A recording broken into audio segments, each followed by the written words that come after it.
story tonight, I guess in 2 words, is Paul Tsongas. Would you agree, Ron? I wouldn't. I think the story tonight is Bill Clinton. To win in 3 states, New York was an extraordinarily important state by everybody's estimate. I think his performance tonight is a major step in his quest to become the nominee of the Democratic Party. Clearly, everyone has to be impressed by Paul Tsongas' performance. Someone who is a non-candidate to get evidently over 20% of the vote is very impressive.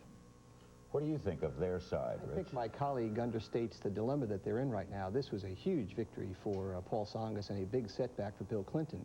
He's got under 40% of the vote, 60% of those voters out there voting against him, looking for somebody else, and probably the big winner tonight is the brokered convention crowd led by Mitchell, Benson, Gephardt, maybe Cuomo. They're just waiting in the wings, ready to go. Well, it's interesting from a Republican standpoint, you don't want, do you? Well, I would prefer that not to happen because I think Clinton is right where we need him. All the dirty work's being done by the Democrats. Jerry Brown called him the Prince of Sleaze, has kept all these charges alive against him, has taken a very, very low road attack. But doesn't this often happen, Rich? I mean, we remember, what, voodoo economics? I don't remember it ever being this tough in either party, and Ron and I have talked about this a little bit. This is very unsavory stuff. When Bush ran against Reagan, it wasn't as bad? Nothing is dirty. I disagree. Nothing is dirty. Rich is obviously a great expert on Democratic Party politics. This is the same fellow who a couple of months ago was saying a win is a win is a win. That's why we won 5 out of the last 6 A win is a win is a win for Bill Clinton tonight. And I think frankly, to be talking about all these negatives, this campaign is no different. No different than the last several election cycles. Democratic primary contests are always tough. I wish they weren't. That's why I've stepped in and tried to get candidates to focus on issues rather than on personal attacks, and I hope the rest of the campaign is that way. You can't disagree, Ron, that Bill Clinton is a limping winner. Oh, I absolutely disagree with that.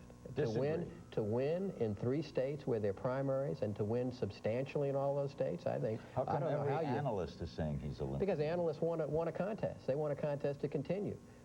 Newspapers want contests to continue. Are you saying Clinton is the winner? He's your party's nominee? No, it's too early to declare that. Bill Clinton hasn't declared it. I'm not going to declare it. Voters still want to speak. They still want to be heard. But anybody who understands rudimentary mathematics understands that somebody who comes out of the night with in excess of 1,300 delegates, and his closest competitor who's in the contest comes out with about 250 delegates, that the guy with 1,300 delegates is getting pretty close to striking distance to the 2145 needed to be the party's nominee. When Paul Tsongas speaks tomorrow at 3 o'clock, you'll see it on CNN. What will he say?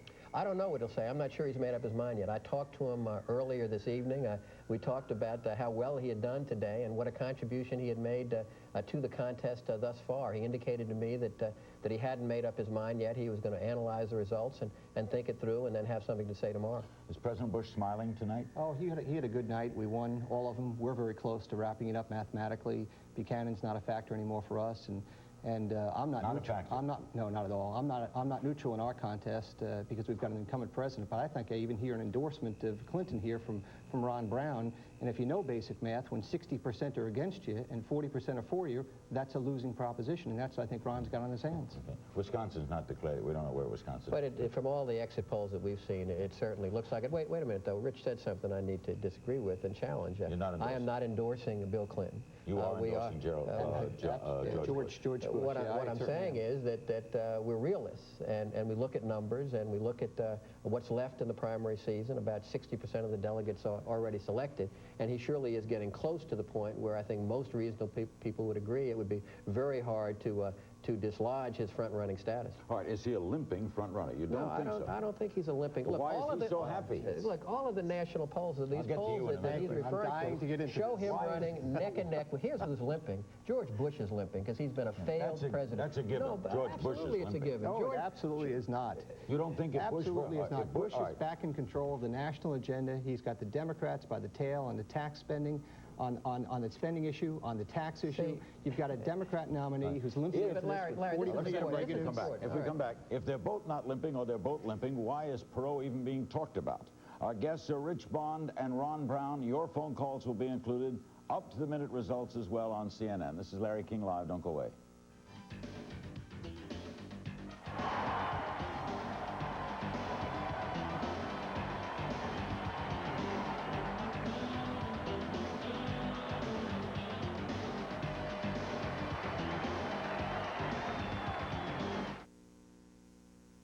Larry King Live is brought to you by GMC Truck, the strength of experience.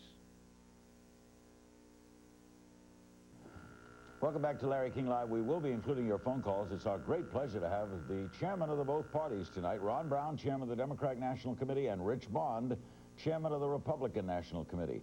If both candidates, if it's Clinton and Bush, are not limping, Rich, why are we talking everywhere about Ross Perot? Well, we were only talking about Ross Perot on the Larry King show for the most part, so I salute you for birthing a candidate here, Larry. Ross Perot is tapping into something that's been stirred up.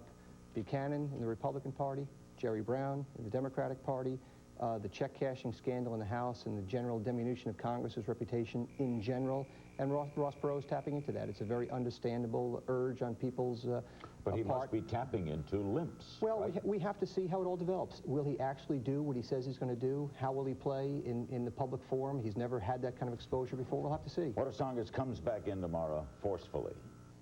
Well, what if he says, I'm in it? Yeah, I think obviously that'll have some impact on the rest of the race. He's closer to Bill Clinton and delegates than Jerry Brown is. But still, the mathematics work against him. I think the important thing is that Paul Tsongas has had a very positive impact on this campaign. He's brought some issues to the American people. He talks about the importance of his message, and I think his message has had a real impact. Is this a bad night the question is he close enough to catch up between now and June 3rd? Well, does he have to catch up or just prevent? Well, is he close enough to prevent? And that's the question. That's a real question. I'm not sure that he... Frankly, if Bill Clinton does the rest of the way what he did tonight, he'll have a majority of the delegates by June 3rd. Okay. Is this a bad night for Jerry Brown? Well, it wasn't a good night. He campaigned very hard in New York. Some say that he outspent Bill Clinton in New York. I know he hoped to win. It looks like he's in a neck-and-neck battle with Paul Tsongas, who was a non-candidate for second place. That sounds like a defeat. So it wasn't a good night for Jerry. Do you expect Brown to stay in? He said he's going to stay in throughout. Okay, Buchanan is going to come forward in California. He is going to challenge, is he not? He's going to certainly raise issues. So he says. I mean, my message to Pat would be, look, you're very close to mathematical elimination. If you care about the Republican Party at all, when you're mathematically eliminated, which will occur in about 30 days, you should do what George Bush did in 1980 when Ronald Reagan mathematically eliminated him.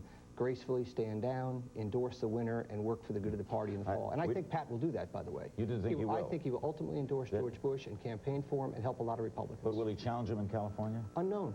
Unknown. I mean, only he can answer to that. We have to give you a chance to respond, because on this program, Pat Buchanan said you should resign because the Republican National Chairman should be in the middle.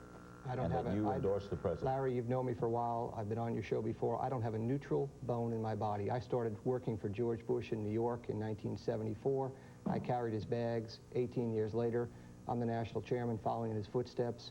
We have an incumbent president. If Ron had an incumbent president, he wouldn't be neutral either.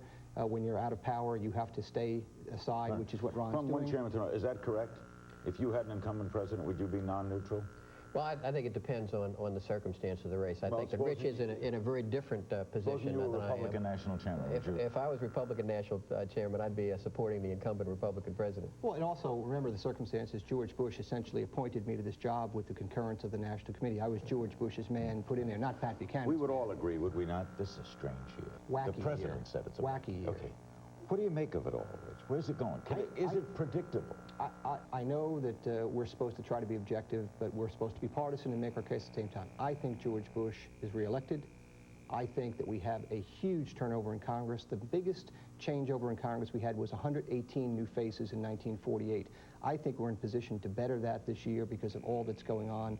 And I think that essentially George Bush will govern for the next 4 years through a majority in the House of Representatives, whether it's an absolute majority by winning the House or a philosophical majority that Ronald Reagan had in 1981. I think we gained big. A lot of wishful thinking by the Republican chairman. I think that George Bush will be beaten because he deserves to be a one-term president. He's provided no leadership on the issues that most Americans are most concerned about, and that is the economy and jobs, health care and education, big change those kinds of issues, kitchen table, bread and butter, economic issues. This guy has been a failed president. There's no question about it. The change in Congress, I think, is being grossly overstated. Republicans have said for the last several cycles that they were going to take the Senate, that they were going to take the House. In fact, we've increased our margins in both those. I think we're going to increase our margin in the Senate I think we're going to hold our own in the House, and I think we're going to elect a Democrat president, get this nation out of gridlock, get us back on track, promote economic recovery in America. Larry, let me briefly follow that. Again, just basic math, which I don't think Ron can deal with tonight in terms of these numbers. There are 33 Democrat House members who have retired from the House of Representatives or have been beaten in primaries, and so far only 14 Republicans. We have 67 so far new seats in the House of Representatives, new open seats being created through redistricting. We've only redistricted 328 of the 435 seats, with big states like New York and Florida yet to come. There's going to be another round of member retirements. We saw tonight, Senator Wirth is going to announce tomorrow from Colorado that he's retiring from the chamber. Last week, another Democrat incumbent, Kent Conrad, said he was going to get out. And Warren Rudman, absolutely. But the fact of the matter is that the overwhelming number of the retirements from the Congress right now are Democrats who are running for their lives, and Republicans are going to replace them. Basic math. How are you going to... Oh, I don't know how that's basic math. That assumes when there's a vacancy. That assumes when there's a vacancy that the Republican wins. Next time you're on together, we can discuss that. How does Clinton... But those are Democratic districts where Democrats will be reelected. How, Ron, we're only going to have a minute and then a break. How does Clinton overcome the character negatives, 4 out of 10 I think by continuing to take his case to the people as he's done. Here's a guy who has shown incredible fortitude, incredible tenacity. I don't think there is any candidate in the history of American politics who has been attacked more brutally, who has been more investigated than Bill Clinton. But he's got if George Bush 4 out comes of 10 back negative. with the same nonsense in the fall campaign, actually he will. the American people are going to see through it.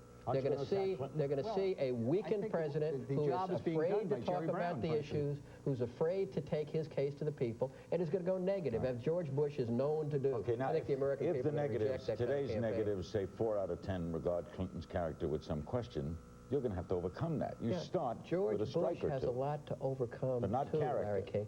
Performance as president, lack of leadership as president. I think people want a leader. They want somebody who'll no matter what the step up to the plate, take issues by the throat, get this country back on track.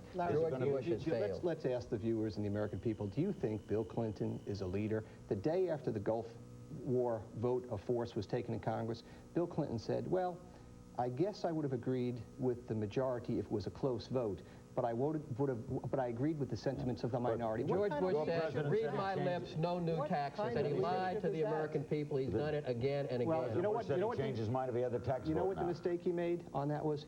Trusting the Democrats. They tried to break the tax deal as soon as it was made by raising revenues, and the deal was keep revenues down, reduce the deficit, and George Bush got snookered by the Democrats. Denial and blame. Never take responsibility for anything. Deny and blame. Let's ask the viewers again. Who do they think would raise taxes more, George Bush or the Democrats? We know effectively why these parties have made these 2 people their chairman. Ron Brown and Rich Bond are our guests. Agree on nothing. We'll be back. We'll include your phone calls. By the way, Jerry Brown may be speaking within the next half hour. If he does, of course, we'll go right to New York City to hear what he has to say. Don't go away.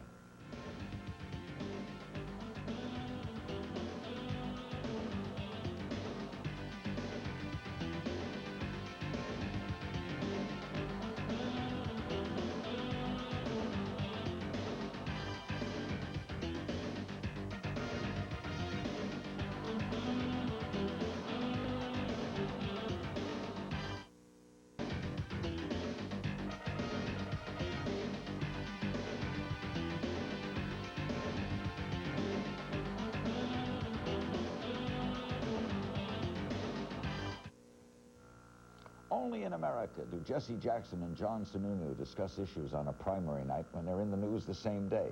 Only in America do the 2 chairmen of both parties, Ron Brown and Rich Bond, appear together and take phone calls while America's out voting. Toledo, Ohio, hello. Yes, I'd like to address 2 questions to both of the chairmen. First of all, I'd like to say the Republicans don't know what the real world is about. They're not worried Don't make a speech, man. What's the question? Well, what I'd like to know is when they're going to wake up and the Democrats stop fighting and keeping jobs in America for the Democrats. Okay, that's a speech, but let's ask it this way. When are you going to stop fighting? Well, I hope it's tonight. I've been advocating for a long time that we start focusing on George Bush and not on each other. As party chairman, my desire is to have a nominee as early in the process as possible so we can devote all of our time and energy and resources to defeating George Bush. Why isn't George Bush getting 90% of the vote? Well, this is really a perfect lead into what's going on. Right now, there's a protest vote against George Bush with what's been going on in the country, and he understands that. He has heeded it. He has tried to bring an economic recovery program to the Congress, gave him 100 days to pass it. What did they bring him? A tax increase. For the rich people. For people, not just for the rich people. They would have cut Medicare, they would have cut student loans, they would have cut farm programs, all to pay for these revenue increases they wanted to get. Was the president late in seeing this? I don't think so. I think it was a matter of getting into the campaign season. And nobody gets into this stuff during December and January. You've got a State of the Union when you're president. He's had a big health care package he proposed. The point is that George Bush has had a top-drawer domestic program, and George Mitchell and the Democrats put it in their bottom drawer and have blocked everything for 3 years, and the American people are figuring it out. Larry, now. Rich has identified the problem with George Bush. Everything is political. He couldn't start thinking about this country. No, Average American working men and I people said until campaigning. the campaign No, started. that's not what I said. He's been president for 3 years. He should have been leading for 3 years. He has been. The fact is, he's a president who doesn't want to roll up his sleeves and get his hands dirty, dealing with the problems of everyday working men and women. His popularity fell because the Democrats in Congress blocked his domestic program when the people wanted a domestic program. It's pretty tough when your crime bill is 1,100 days overdue, when your capital gains and your investment tax credits are 1,100 days overdue. Of course. There was a recession, but you can't get the economy jump-started. But he said there wasn't a recession. When there was a recession, that's when his George popularity Bush fell. denied that there was a recession for 2 years, denied it, when every thinking American knew we were in a recession. Miramar, Florida, hello. Hello? All right, goodbye, Miramar. Hello, Washington. Hello. Hi, I'm calling from Washington, and I want to ask Ron Brown if he feels like Paul Tsongas would be more of a threat to George Bush than Bill Clinton. I think that there are any number of Democrats who can beat George Bush. George Bush should be beaten. I think Bill Clinton can beat him. I think Paul Tsongas can beat him, as the caller suggested. Well, let's try to take a little insight here, Rich. Honest answer. Would you rather run against Clinton than Tsongas? Clinton. Clinton, because his negatives are so high. He is a fatally flawed candidate. Tsongas would be a tougher foe. Tsongas is a very, very decent man who nobody questions his integrity, who has told it straight to the American people, who has been against these phony programs that the Democrats are offering in the Congress. He's been a stand-up guy, and he had the courage to withdraw from the campaign when the time came that he couldn't go, that he didn't want to go into debt and really run his whole thing down. Would you advise him to come back in tomorrow? I think he's just doing personal. I would say just stay right where you are, because Jerry Brown is out there doing massive destruction to Bill Clinton, and Bill Clinton may not be accepted by Ron's superdelegates when he comes to New York because he's so flawed, and there may be a place yet for Paul Tsongas. He's run a brilliant campaign. He's done very well by not running. Colorado Springs for Rich Bond and Ron Brown. Hello. Yes. The American public doesn't want either George Bush or Clinton. If Mr. Brown thinks that there's a number of Democrats who could beat Bush, why don't they run one of them? Well, you can't force somebody to run for president. I talked to a number of Democrats several months ago, urging them to get in the race. There were a few people who had the tenacity and the courage and the foresight to get in and run. That's what this is about. Party leaders, journalists don't pick nominees. Voters of America do, and we're going through that process with the people who decide to declare their candidacy. That's what the process is all about. Is this going to be a dirty race? Well, I hope not. I think that the dirty part of the race so far has been Jerry Brown against Bill Clinton. And Pat Buchanan against George Bush? Oh, Pat had his moments, but nothing like what Jerry Brown's doing to Bill Clinton. He calls Bill Clinton the Prince of Sleaze. Now, that's pretty tough language for two responsible people who have been fellow governors, who you'd think would have some mutual respect and would have a mutual aim of beating George Bush. He's keeping all this other unsavory stuff about Bill Clinton alive. I wish we could play the tapes of what Pat Buchanan had to say about George Bush. Pat had his moments. At least as vehement nowhere near in as attacking. close. Well, that isn't even the point. The point is that this is going to be a head-to-head contest between the Democratic nominee and George Bush. George Bush's integrity was never questioned, and Jerry Brown questions his Bill Clinton's integrity every day. And it was very interesting. Pat Buchanan did question George Bush's integrity. When you had Paul Tsongas attacking him on the high road, Bill Clinton on the low road, you have Paul Tsongas going at Bill Clinton on the high road saying, you're pandering, you're not telling people the truth. You've got Jerry Brown taking Clinton on the railroad, talking about all these unsavory things from Bill Clinton's past, You sound like someone who enjoys Brown doing your dirty work. Well, frankly, I'd rather not have to do those kinds of things. The American people see it for what it is, the Democrats self-destructing again and giving us a nominee who's going to self-destruct in the fall. Let me get a break and we'll come back with Ron Brown. He'll respond first. Ron Brown and Rich Bond. This is Larry King live in Washington. By the way, tomorrow night, Ivana Trump will be here, and so too will Studs Terkel. And, of course, we'll keep you posted with results throughout the night on CNN with Catherine Pryor, anchoring in Atlanta. We'll be right back.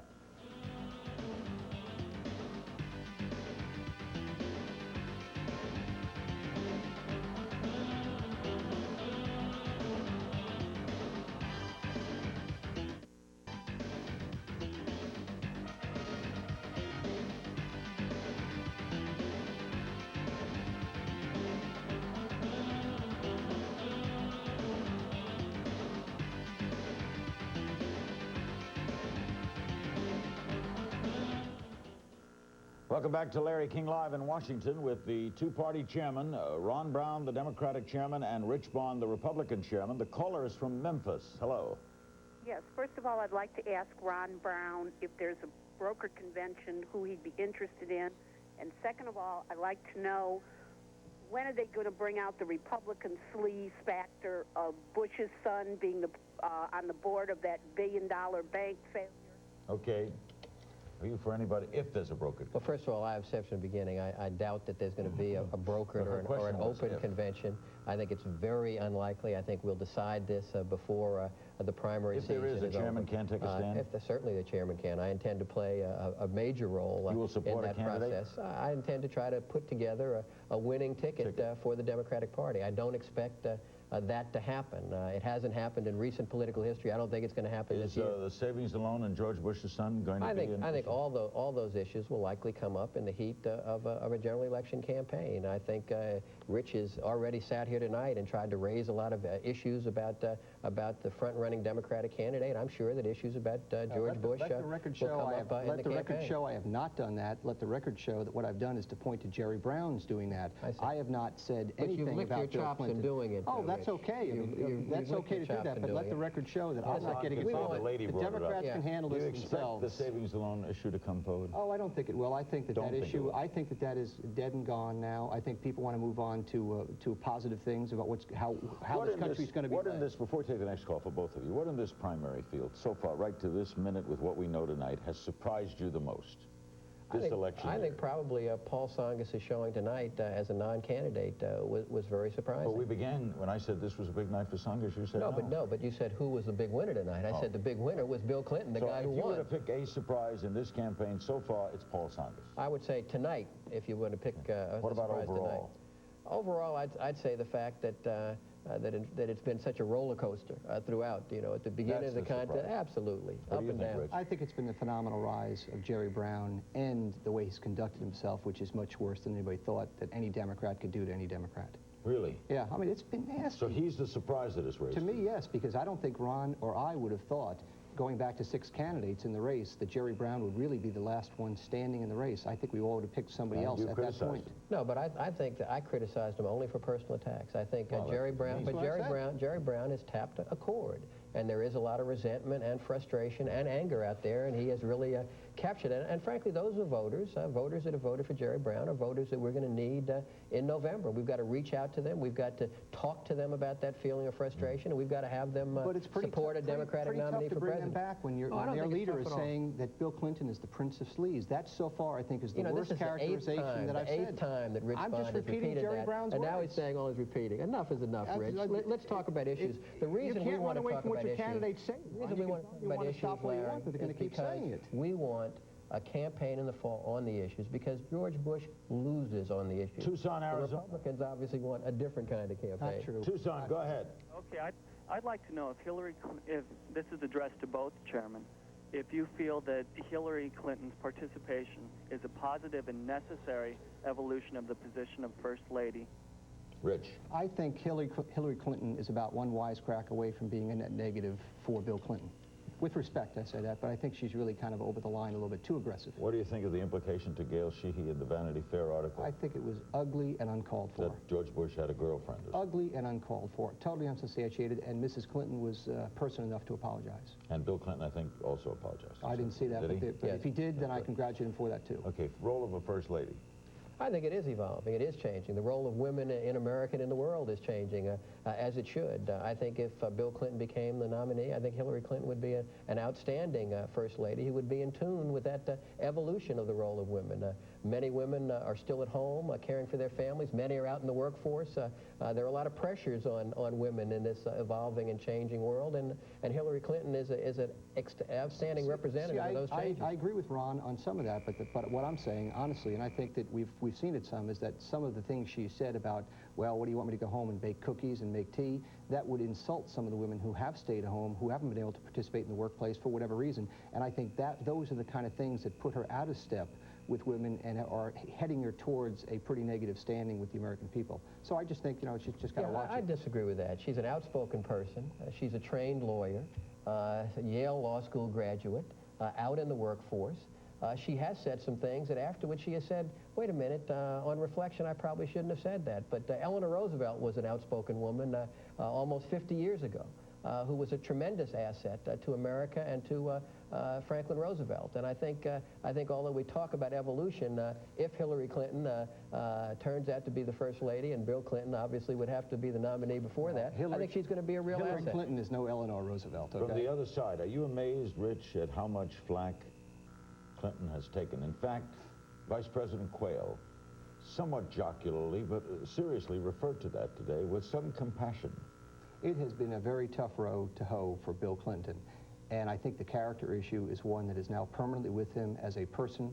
I think that's tough. I mean, people in public life like to go and have public service. They like to do good things for people, and it's tough to watch that happen to anybody, whether I disagree with them or not. It's very tough to watch that happen to somebody. We'll come right back with Rich Bond and Ron Brown. Take some more phone calls. This is Larry King Live. Don't go away.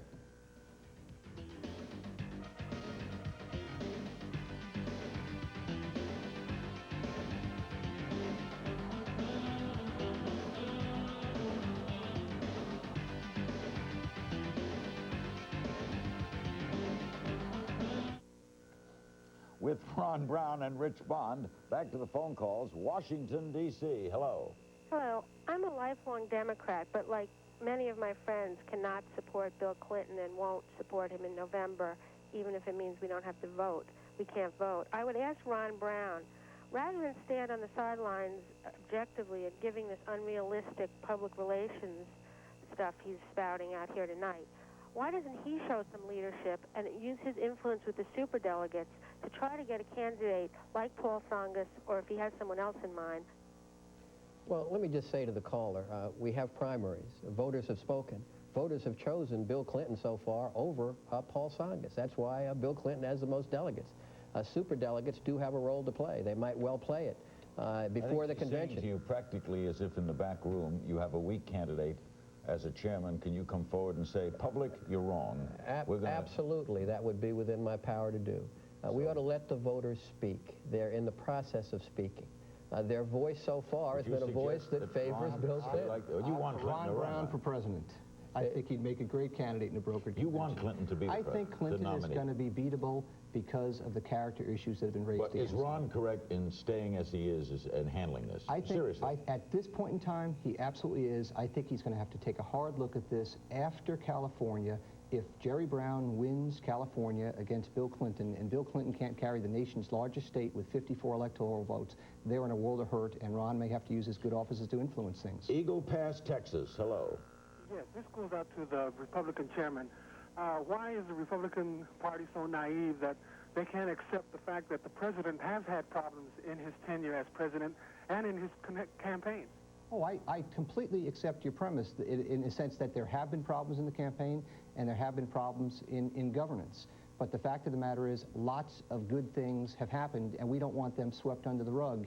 And I honestly submit to the caller that if George Bush had the votes in Congress for the last 3 years, the economy wouldn't be in the shape it's in, and we would have made great progress on the domestic front, and it's all been obstructed by Democrats in Congress. All. There's no fault to the president. There has been virtually no domestic program. You can't pass a domestic program if you don't have the votes in Congress. That when you say one man is correct and everybody else is wrong. Oh, no, I'm not saying he's correct across the board. What I'm saying is that sure he has, but he's made some mistakes in trusting the Democrats to cut spending, I'll tell you that. That's a false way of saying. What mistake has he made that the Democrats were not involved in? George Bush takes his foreign policy, goes to other countries, and does great with it and stuff because he can get cooperation mutually with foreign leaders and leads America to one of its greatest victories in a war, which helps stabilize the world.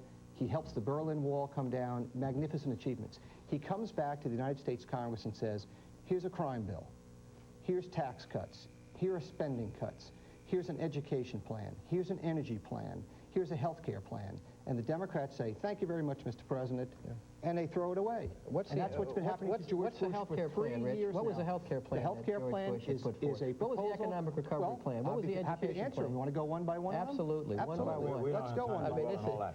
Are you saying he made no mistakes? No, I'm not saying Here's the problem, that at Larry. all. The problem, Larry, is we've had 2 secretaries of state for 3 years. We've had James Baker and George Bush. We've had no leadership on any domestic issue, on any economic issue. That's why George Bush is going to be a one-term president. We'll come back with our remaining moments with Rich Bond and Ron Brown, the chairman of the Republican and Democratic parties, respectively. Don't go away.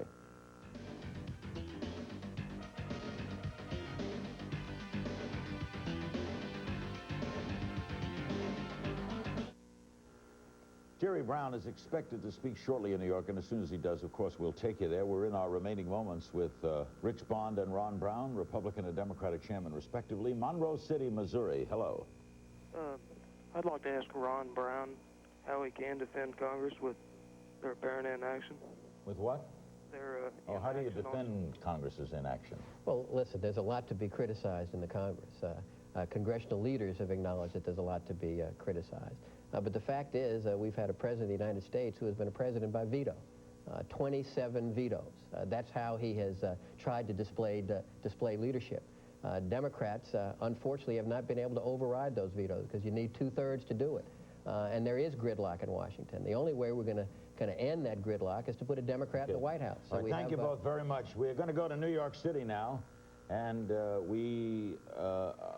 you see Jerry Brown. He's addressing the Hospital and Health Care Workers Union, Local 11991 in Manhattan. We're with Ron Brown and Rich Bond here in Washington. And here is Jerry Brown. We, the people standing here and in front, all of you make this happen. All of you make it possible. And it's, you know, and it's so difficult. Wait. Please, I just would like to be able to speak for just a couple of minutes, and then at the end of that, you can erupt in all the enthusiasm that you wish. But I'd like to be able to communicate our message to as many people who can hear it. And I want to first thank all the people standing behind me who helped get our name on the ballot. Very difficult process in New York. And again, I want to reiterate, this is not about one person. It's not about a candidate reaching for some brass ring of ambition. It's about ordinary people taking back what belongs to all of us. And that's our democracy, it's our country, it's our dreams, it's our ideals. A woman in Laconia said it better than, Laconia, New Hampshire, said it better than anything I could say. I just met her one evening before a speech, and she said, she told me about how she had breast cancer, that she did not have health insurance, she lost her home, she lost her automobile, and she was there with her family of 5. And she said to me as I walked out the door of her house, she said, Governor, you know how this system works. You have a voice that can be heard. You have to speak for me. Will you promise me that? And I told her, I looked her right in the eye, I said, I will speak for you. And I'll speak for people like you who don't have a voice that can be heard. This campaign is the voice of the voiceless. We intend to represent the unrepresented, and we will do that as long as it takes to galvanize the moral energy to dedicate this country to moral, social, and economic justice. That is our cause. That's our dream. Of course, I have to thank all the people who have made this possible. And more than anyone else, I want to thank those people who've called the 800 number and have pledged over $6 million. Give them a big... That's Jerry Brown addressing his supporters tonight in New York. A tough night for Jerry in New York. We thank both our guests, Rich Bond, chairman of the Republican National Committee, Ron Brown, chairman of the Democratic National Committee. We'll be seeing lots of both of them, and we'll be seeing them as well at the conventions when we broadcast from the conventions in Houston and in New York, and we thank them for their cooperation. Catherine Cry will anchor the news ahead. More results and updates from the Midwest and in New York, plus, of course, continuing coverage of the story of Yasser Arafat and his possible death. That is not official, but Yasser Arafat may have died in a plane crash tonight. Thanks for joining us. For everyone here in Washington, the crew in Atlanta, and everyone in New York, good night.